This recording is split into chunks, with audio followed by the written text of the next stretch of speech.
Napatay sa shootout ang isang pulis na magsisilbi sana ng arrest warrant sa isang miyembro ng Abu Sayyaf Group sa Tawi-Tawi. May unang balita si Efren Mamak ng GMA Regional TV1 Mindanao.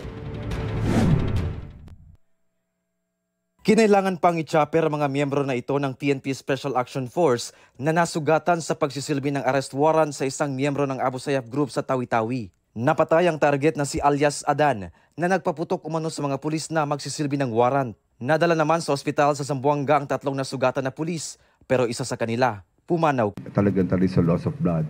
Yung dalawa po natin, tinamaan po sila dun sa mga hita nila.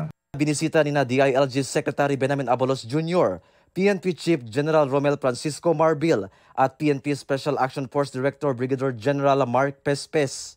Binigyan ng medalya ng katapangan ang namatay na si Patrolman Ian Valdez habang ginawaran ng medalya ng sugatang magiting sina Police Master Sergeant Alberto Olbis at Police Master Sergeant Muhammad Lee Aharul. Nakakalungkot ang araw na ito dahil nga ang isa sa ating mga bayaning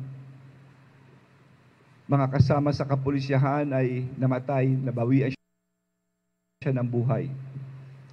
Yung dalawa po kanina ay lahat po sila ay mga bayani. Nangako naman ang DILG na makakatanggap ng presidential assistance ang kamag-anak ni Patrolman Valdez at medical assistance para kay Police Master Sergeant Olbis at Police Master Sergeant Aharul na nakatagdang dalhin sa ospital sa Camp Crame para sa operasyon.